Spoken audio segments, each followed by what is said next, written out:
America's criminal justice system has never treated all citizens equally. To understand how we got here, we need to take a look at the evolution of the juvenile justice system.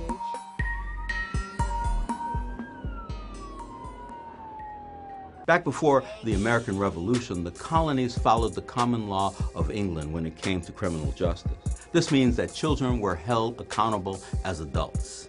In 1646, Puritans in Massachusetts enacted a statute called the Stubborn Child Law. This made child disobedience a capital offense, allowing a death penalty option.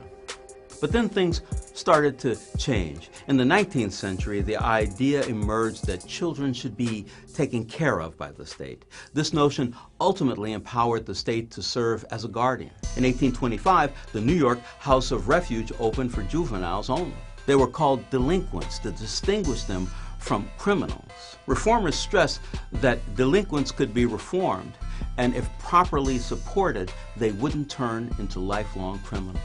In 1899, Chicago reformers, also known as child savers, many of them disenfranchised women, decided to fight for the defenseless. One reformer, Lucy Flower, had been an orphan herself. The child savers pushed for the creation of the first ever juvenile court. This wasn't like a regular court. There was no jury. The judge didn't look down from a bench, but sat at a desk. Julian Mack, one of the first such judges, said a kid should be made to feel that he is the object of its care and solicitude. This court was the first of its kind anywhere in the world. Kids didn't get prison time, but instead were put in institutions or programs. Like parents, the court tried to steer kids toward becoming responsible adults. Within 25 years, most states started to think the same thing. Juvenile courts popped up everywhere, even in other countries. But for children of color, things were different. They were sometimes banned from houses of refuge or juvenile detention centers, and when convicted, they were more likely to be placed in adult prisons. Under Jim Crow laws, some cities like Memphis established separate juvenile courts for kids of color. A police officer, not a judge, presided over this court.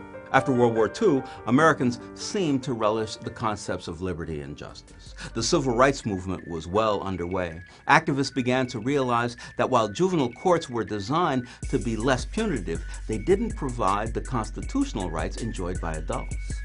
In 1967, for instance, 15-year-old Gerald Galt was accused of making an indecent phone call to a neighbor. Gerald was arrested without anyone informing his parents. No record was made of his appearance before a judge or the neighbor who complained. Gerald was committed to a state school until he was 21. An adult with the same charge might have received a $50 fine and 2 months incarceration. Gerald's parents brought his case to the Supreme Court. In 1967, that august body ruled that juveniles were entitled to due process. Then in the 70s, America started rethinking its criminal justice system. Crime had spiked, including juvenile crime. And in 1978, New York City passed the Juvenile Offender Act, a law that made it possible to try kids as young as 13 in adult court for murder charges and as young as 14 for other violent crimes like assault and robbery. That law caused states across the country to reinterpret who could enter the prison system as an adult.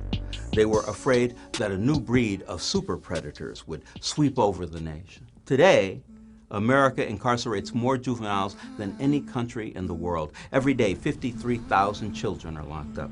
That's more than a sold-out crowd at a Major League Baseball game. Nearly 60% of these children are Black or Latinx. Today, certain rights like the Sixth Amendment and the right to a speedy trial or a trial by jury remains only applicable to adults. Advocates have succeeded in getting almost all states to raise the age at which you are considered an adult to 18. But if you commit certain severe crimes, you can still be tried as an adult in the adult court and serve adult time.